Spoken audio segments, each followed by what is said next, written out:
Hello and welcome to Sage's Tabletop Table Talks. I'm Sage, this is my tabletop, and I'm going to talk to you about tabletop role-playing games. I've mentioned in the past about one of the things I've been doing is kind of designing a couple of games, but Jelly, come on. I've been designing a couple of games throughout the past couple of years, and this one is one I've been working on forever, and the system is now looks nothing like how it did when I first started designing when I was in high school. But I've been kind of working, tweaking, designing, redesigning, shifting, and shaking the system up. Ciao. So I've kind of decided I want to do a series I call Let's Design, where I'm going to kind of go through and the actual decisions I've made in the game's design. I'm going to kind of explain to you the choices I've made and why I've made those choices, kind of explaining my logic behind it. If the game ever gets published, this would be kind of a great companion to the game because I think that it could kind of like, if people ask certain questions, it could kind of help to explain why the decisions I made. But anyway, the game is 100% kind of a fantasy heartbreaker. It is a, high fantasy adventure role-playing game, elves and dwarves. I have some of my own stuff in it. And so like, yeah, it's basic. It's never going to replace Dungeons and Dragons, nor is it really meant to. And the big reason, Jelly, come on, enough. You're going to knock my camera over. But the big reason I decided to do this one, the way I did, is because I think that taking Dungeons and Dragons as a base and playing with it is a good way to kind of cut your teeth as a designer. It's something I see a lot of modern game designers kind of like their opening gambit is with something really wild and out there, and they completely miss the mark because they don't have the fundamentals down. This is learning how to, if you want to be a world-class boxer, before you learn like the real like big like knockout blows and combinations, the first thing you have to learn how to do is, move your feet and throw a basic jab. And even that can take longer than people expect and longer than people want. So that's kind of why I chose to do. I'm almost a D&D clone. It's not really, but it also is. And as this primer goes on, as the series goes on, I think you'll see what I mean when I say it both is and isn't a D&D clone. But yes, the game is it's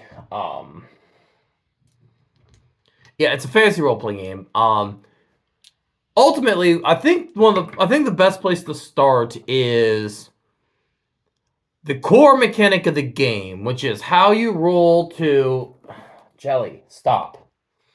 How you roll to resolve situations. And both in combat and non-combat, it uses the same system. Which is, you have a stat bonus, a skill bonus, basically. And then you roll 2d10, and then you add that the sum of the 2d10 to that, and then you try to overcome a target number. In the case of an attack roll, it's the opponent's parry stat, which functions at its core identical to AC in Dungeons and Dragons. It's a number that represents your ability to block an attack. And when you roll an attack, you try to overcome their parry to see if you can pass their parry and damage an opponent. But at the core, I use 2d10. And why do I use 2d10? Well, a lot of games use two other systems. So a lot of games like Dungeons & Dragons use a d20. The problem with the d20 is there is no bell curve on a d20. The odds of rolling a 1, the odds of rolling a 20, and the odds of rolling a 10 are 5%. all around the board, you're just as likely to hit your outliers, the wild outliers, as you are to hit average. And the reason I don't use 3d6 is because the bell curve in 3d6 is far too sharp. The odds of rolling a 10, I don't remember the exact numbers, but it's well over half. It is something like 60, 70% in that area. And the odds of rolling a 3 or an 18, the maximums, minimums, the minimum and maximum, it's like 0.016%, something like that. So I don't remember the exact numbers, but you're never going to see a 3 or an 18. It's why GURPS, which uses 3d6, makes your critical hits and critical failures. It's like 3, 4, and 5, and then 18, 17, 16. Because that's the only way you're going to make it so that you actually see those critical hits and critical failures with any amount of consistency to actually matter. But I like the 2d10 because I think the 2d10 has a perfect bell curve. The odds of rolling a minimum is 1%. The odds of rolling a maximum are 1%. And I think that is a good... I think that one in every 50 rolls resulting in a wild fluctuation, I think is a good number. It's not so low that it will never come up, but it's also not so high that it's something to rely on. I have ways to play with those numbers as well, but at the end of the day, I like the 2d10 because the 2d10 has a perfect bell curve. Now, why don't I use D percentiles? Well, the reason I don't use D percentiles is for the same reason I don't use the D20, because there is no bell curve on a D percentile dice. The odds of rolling 1, the odds of rolling 100, and the odds of rolling 50 are 1% for each of them. It is the same no matter what. So you're going to see an average roll just as often as you're going to see the wild outliers. And I don't think that it makes for a reliable system for DMs to be able to run for players, because you want those wild outliers. You want those crazy 1 in 100 chances of just wild shit happening. But at the same time, you do want to know about what your party is going to have. You know, if a player has a +5 to a skill roll, you can assume that he's going to make a DC 15 on 2d10 about more than half the time. He's going to roll that number half the time. He's going to roll that number well over half the time because it's all the percentages above it as well. So, you know, probably, once again, what about 75% of the time, something like that. Like I said, these numbers aren't exact because I don't have them memorized, and I don't want to sit here and do the math to figure them out exactly. Can't do the math. I'm not that good enough to do the math in my head. But that's why I use 2d10 instead of D percentile, or instead of D20, or instead of 3d6. The other systems use dice pools, Shadowrun and White Wolf. I hate dice pools. I've played Shadowrun, I've played Exalted, and I've played Scion. And dice pools where you have to take hits or misses in these massive dice pools, I find to be an unwieldy system that doesn't particularly make these games run smooth. They don't really feel like the game flows the proper way by using that. However, I have adopted something from D&D with the idea of advantage and disadvantage. My problem with Dungeons & Dragons advantage and disadvantage is it feels too rigid. You get advantage or you don't. Okay, so I roll 2d20 and take the highest. Fine. Kelly. But the problem is, if you've got multiple things giving you advantage, it doesn't matter. Meaning that all players do tactically is find one jelly quit. All players do tactically is find one thing that gives them advantage and then rinse and repeat over and over again.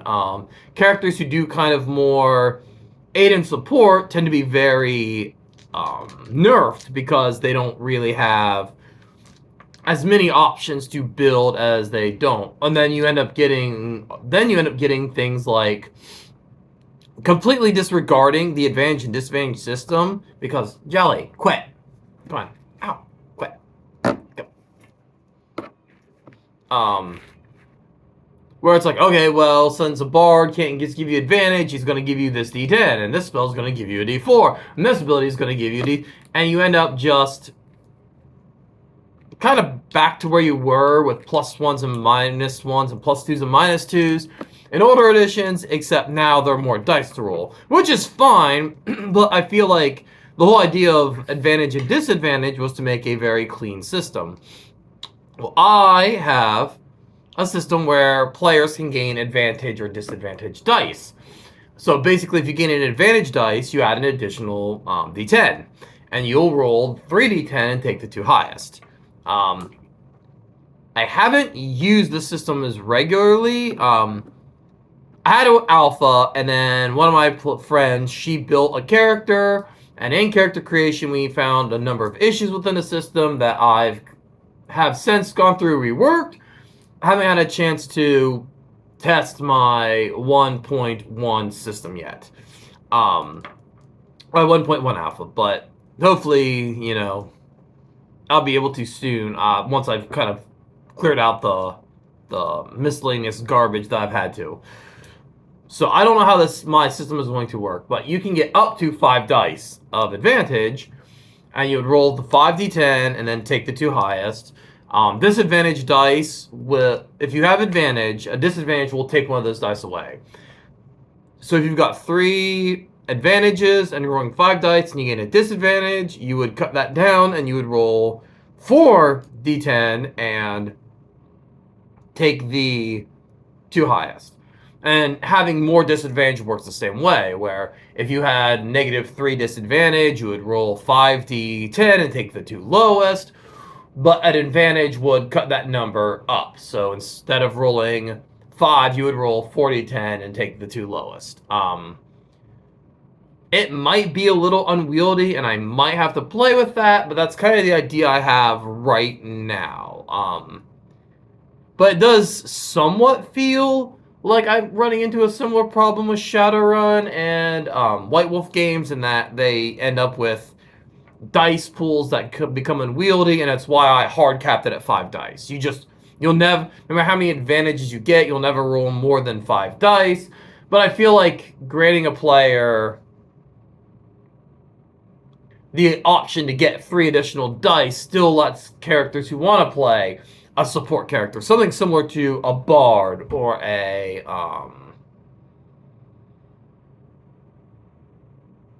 like a enchanter, non-enchanter, like a transmuter, like a support caster, basically, you know, a buffer. I feel like giving 3 is still enough that it would let them, but also let players do things tactically, like gang up on a target or whatever. In combat, my game does not use movement. In combat, you take an action, but you never move in combat, because I've abstracted a lot of combat, and the idea is that characters are going to constantly be moving. A character is never going to stop moving unless there's a specific tactical reason for the character to stop moving. Jelly. Unless there's a specific tactical reason for a character to stop moving, like he's bracing against somebody rushing him, you know, they're always going to be looking for openings. They're always going to be... Alright, nope, you're gonna knock my dice everywhere, honey. They're always going to be looking for openings to hit opponents, and they're always going to be looking for ways to maximize their defenses when it comes to fighting, because that's how a fight works. Um, if you walk towards somebody and swing your sword and then you stand there like an idiot, you're just going to die. Like, you are just going to be a corpse. You're not going to make it. And I know that Dungeons and Dragons, the idea of combat is supposed to be somewhat abstracted, but the problem is I think that their move attack is not abstracted, it's boring. So instead of having characters move around, the idea is that they're just constantly looking for openings and things like that. So you just, okay, I'm going to declare an attack and I'm going to attack this target. It's also why in my game, mages are not 3 hit point wonders, and mages can even learn. Mages can wear heavy armor, because I don't see any reason for mages not to be able to wear heavy armor. And they can learn different fighting styles to defend themselves, because every adventurer knows at least one fighting style. Because you're an adventurer, you're the kind of person who chooses to go into the most dangerous parts of the world to fight monsters for glory, for money, for honor, for revenge, whatever. But you're wandering around with zombies, goblins, and dragons, willingly, jumping into these caves with horrible abominations. You probably have learned how to, defend yourself a little bit.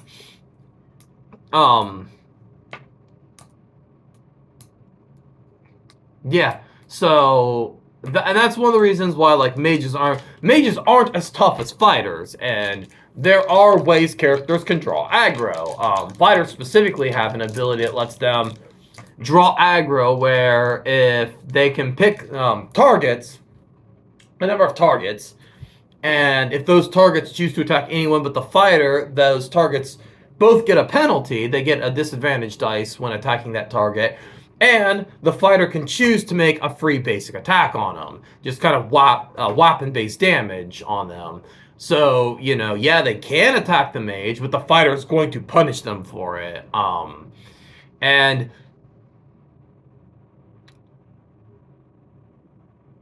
a lot of characters have there's kind of a generic thing characters can do that's similar to that. That's the same idea as being able to draw aggro. Fighters just do it better because that's kind of what fighters do.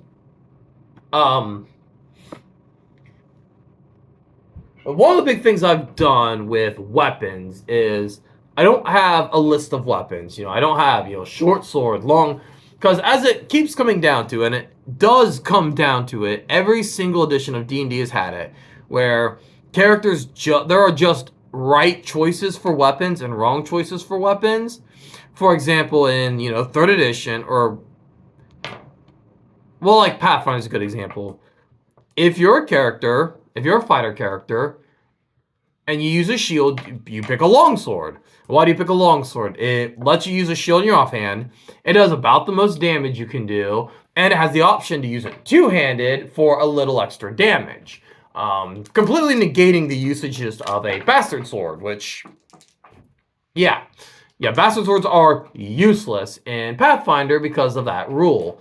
If you're fighting, unless you have a specific feat or tactic you're using, and you're using a two-handed weapon, you use a greatsword. Meaning that if you have this idea for a kick-ass character using a war maul, you're just wrong. You just are less effective than... My D20 went away. I'll find it. You're less effective than a character using a greatsword. And yeah, I know people are like, oh, well, min-max, and fine, you can still use that war maul, but the fact of the matter is you've chosen to nerf yourself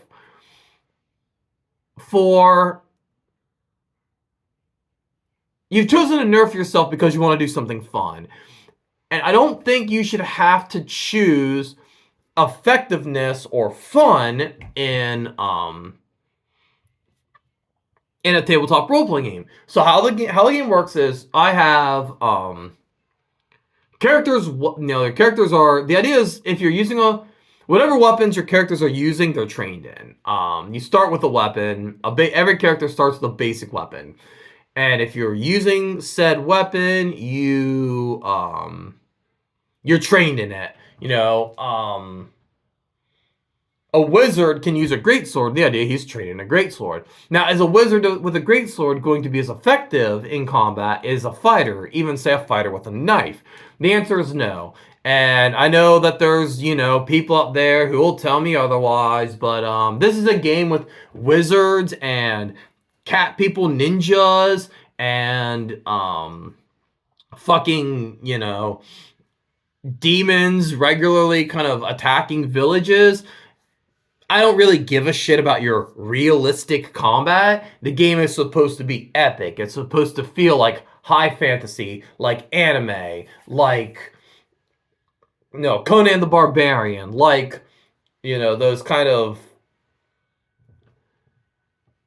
high adventure books or comics. This particular system, I'm not interested in mimicking realism. I'm interested in being fun and awesome. So, yes, I know that giving somebody a great sword with minimal training could probably still fuck a dude up, even with quite a bit of training using a knife, because you have the reach and all that stuff, and I just don't care. But the idea is that a wizard who, he's more or less trained in a great sword. He knows how to use it enough, versus a fighter who has spent the last, 15 years mastering knife combat. The fighter's still going to be more effective in a fight than a wizard. So your base damage of your weapon is based entirely in class. Wizards, whatever weapon they choose, do a d4 damage baseline. And fighters do a d12. Because a fighter should hit harder than a wizard in melee combat, no matter what weapon they're using, even if they're using their fist. And then how it works is, weapons, you can add traits to weapons. A common weapon, you can add 2 traits to it. And this is to represent the variance of weapons.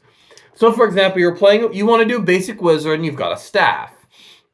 One of the traits you can add to the staff is a trait called blocking, which increases your parry value. Under the idea that as a wizard, maybe your training in a staff is focused mostly on defense. Or, the idea that wielding a staff, gives you a lot of options with blocking and gives you a lot of options with distancing. So it makes it kind of harder for you to be hit in a fight. And, like I said, when they learn combat styles that let them learn blocking too, but you can be like, oh yeah, no. My wizard's quarterstaff is good. The reason that I like it, the reason I have this quarterstaff is because it allows me to control distance and it gives me a good range of blocking. Versus maybe, a character who is wielding a longsword, who adds a reliable trait, which adds a bonus to your strike, your accuracy. Under the idea that, oh yeah, no, my longsword is really effective because it's just a reliable weapon. There's a lot of different avenues of attack I can use. It's just a good weapon that I know I can attack with a lot of skill and a lot of accuracy. And then if you really want to, like I said, DMs might know it if you're doing like something a little low level. But honestly, I don't see any reason why, even as a common weapon, you'd be like, oh, I have a, katana. But my katana has the flaming trait because it's a flaming katana. It's like, okay, cool. You do some extra fire damage. You do some extra damage, but it's fire damage. And yeah, okay, it's a common weapon, but you can still, flavor it however you want to be like, yeah, this is a family weapon. Maybe you haven't unlocked its full potential, or maybe you're not quite great at using the said weapon yet. That's why you don't have the other accurate reliable or powerful or blocking traits, the more kind of ones you would think would be basic, added to the weapon because, you're not great with it yet. obviously, do things DMs could work with this, should work with this player, and be like, instead of giving him new weapons that are upgraded versions, let him unlock his weapon potential. Similar idea I have with armor. At the moment, I have two types of armor. I have heavy and light. Light armor basically doesn't offer you much in the way of protection, but it also doesn't slow you down. Heavy armor slows you down, but offers more protection. And once again, you get the whole people like, well, plate mail didn't slow people down that much. Yes, I know. But if you've got a better way, other than price, other than money, to balance plate, heavy armor, and light armor, I'm willing to hear it out, because honestly, heavy armor slowing you down and offering more protection isn't my favorite way of balancing, but I don't really have a better balancing method.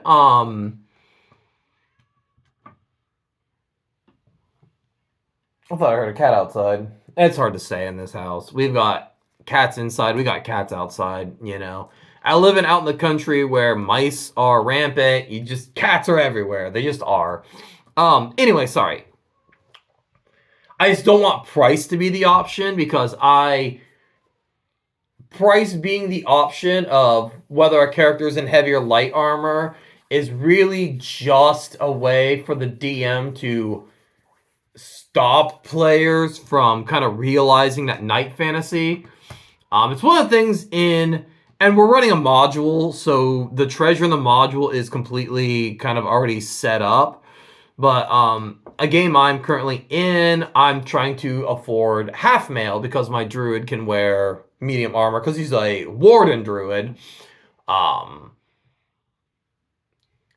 But collecting the money has been kind of a slog, and it's really kind of shitty that this, for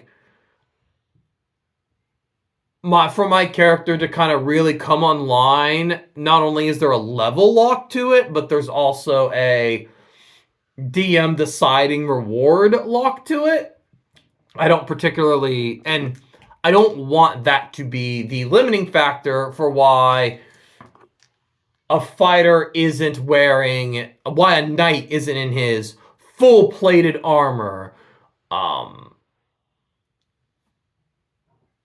But much like the weapon, and much like weapons, armor comes in various tiers, 1, 2, 3, 4, 5. It's common, expert, master, legend, and then unique. Because the idea of once you get a tier 5 piece of gear, it's got 10 traits on it and a number of bonuses. By the time you're at that level, that piece of equipment is probably a world unique piece of equipment. Not quite an artifact, because I kind of have different rules for what an artifact is. But the idea is that, that piece of equipment, this tier 5 sword of yours that has a bunch of bonuses to both attack and damage, and you can put 10 traits on it. So you can give it, multiple damage boosts, multiple attack accuracy boost, a little bit of defense boost, and still have enough points on it to do things like, when I draw it in combat, I can, enemies have to check to see if they become blind, much like Excalibur, because it's actually one of the funny things about Excalibur in Legends is people forget that when drawn from the scabbard, I think it said, shines 40 torches, so it, shines real bright and kind of, makes the enemies avert their eyes. But you can do that at a unique, at a legendary, or not, legendary, at this, this weapon is one of a kind. This weapon is a named, actually, that's good. I should probably change it from unique to named. Because at that point, no, your weapon has a name. It is a weapon that is spoken about in whispers, those who would stand against you speak of your blade in whispered hushed tones for fear of, evoking your wrath, things like that. I actually like that. I'm gonna have to go back in my because I'm using a Word document because I'm just kind of writing right now. change it from unique to named. But armor's the same way. And what is your armor? Your armor is whatever you want it to be. You can even make your character wear heavy armor and be like, what is it? Oh, it's a cursed ring. This ring gives me a great deal of defense, but as I wear it, it wears on me like a lodestone. And yeah, fine, whatever, because you're telling a legend. You're trying to create a character that's telling a legend of your character. Your character, you're building a story. You are playing a game. Yeah, you might start as a farmer, but by the end of it, you might be, killing, the lords of hell, or, you might be facing off against beings unspeakable, great old ones and things like that.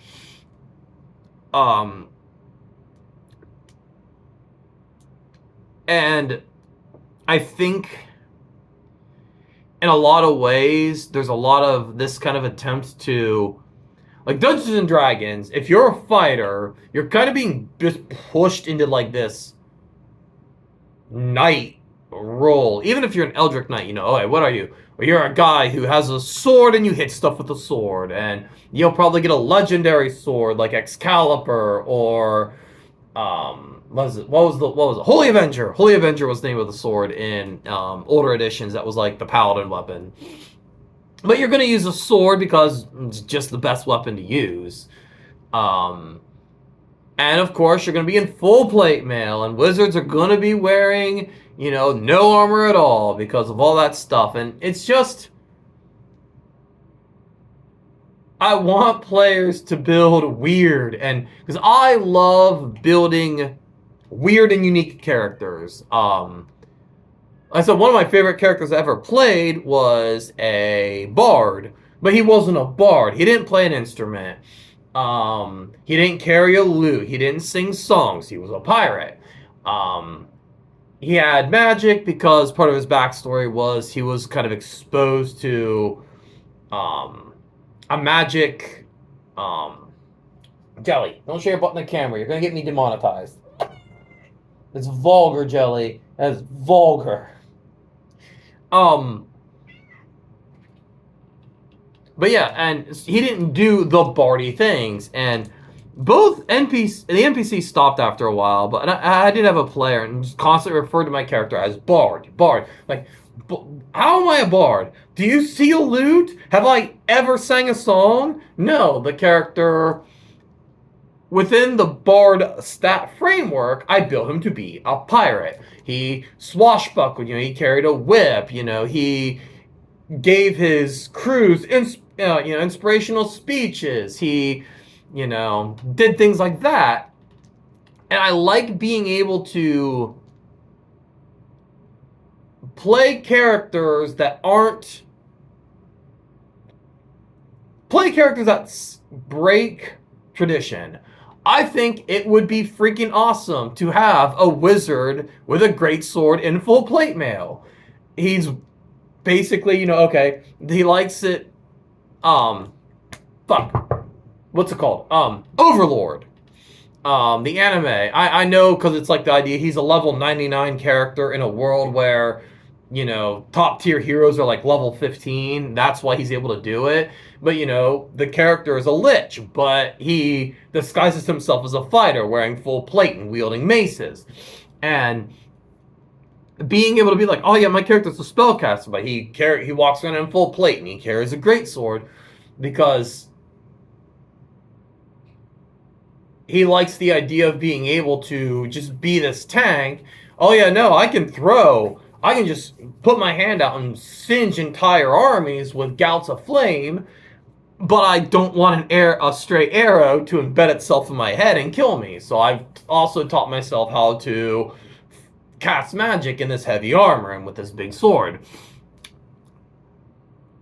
And so that's kind of why I just kind of like, when it comes to weapons and armor, have allowed kind of created this space where the players have rules, but they're not defined as what they are. You can make and also, because being able to let players kind of flex their creativity, I also like the idea that, you know, two characters could wield a longsword. You have two different characters wielding a longsword. Let's say two fighters wielding a longsword. One character is wielding the longsword. He gave it traits, accurate traits, and powerful traits, making it just a really effective longsword. This longsword cuts a motherfucker to pieces. The other one, maybe he's trying to do something a little more weird, so his longsword allows him to afflict opponents with status ailments and do elemental damage.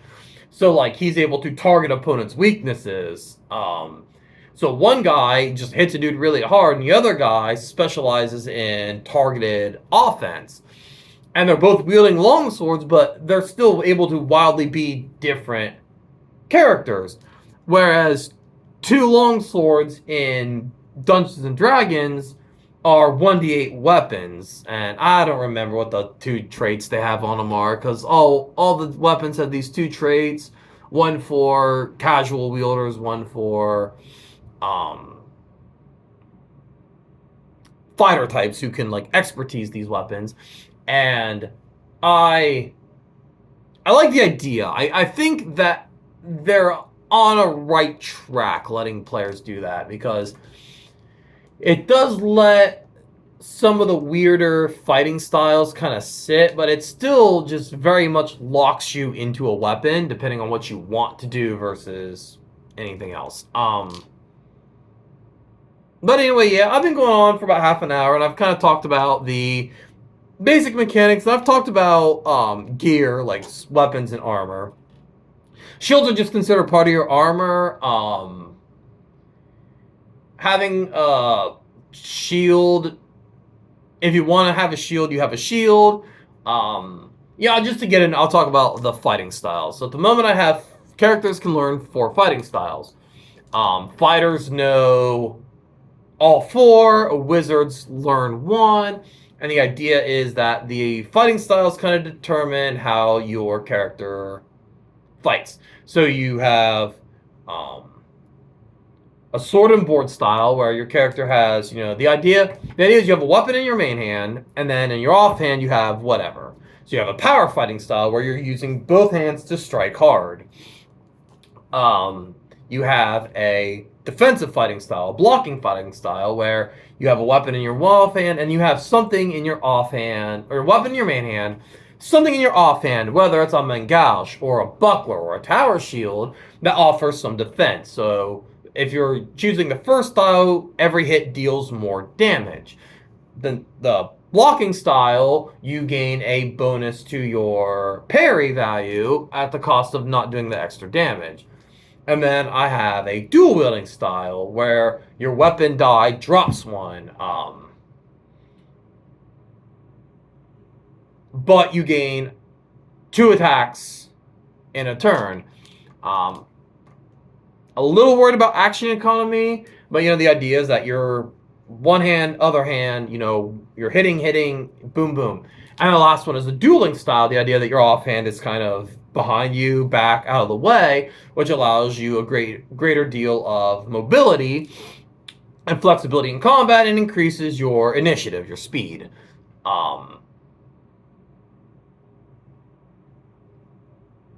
And like, you can flavor however you want. You can say you're using a two-handed weapon in the dual wielding style, and the idea that you're kind of with this two-handed weapon, like let's say, you know, let's just say a greatsword, you know, you're kind of bop bop bop bop bop bop, you know, or even like, okay, well, I can hit 2 targets instead of 1, so I'm doing sweeping motions, crowd control. Power style, okay, well now I've got focus, and I'm just going to boom and hit as hard as I can, put as much power as I can. Blocking style, okay, well now those kind of motions I'm using, those big motions I'm using to keep people at bay. And then the dueling style, you can say, well, you're kind of got the sword, two-handed sword fighting, and you're using it to push, you know, you're using that extra reach to make sure that you target an opponent before they have the option to target you. So you can, like I said, you can flavor however you want, but like, that's the idea, is that a shield kind of comes with that defense style that you've got a shield or something on your offhand. But if like flavor wise, whether you have a shield or not, just kind of is part of the character design. It's not necessarily a mechanical thing. at the moment. But anyway, I think I've gone on long enough. I'll probably do another one of these down the road where I might talk about like the class designs I have. I might talk about some of the race designs I've had and the choice I made.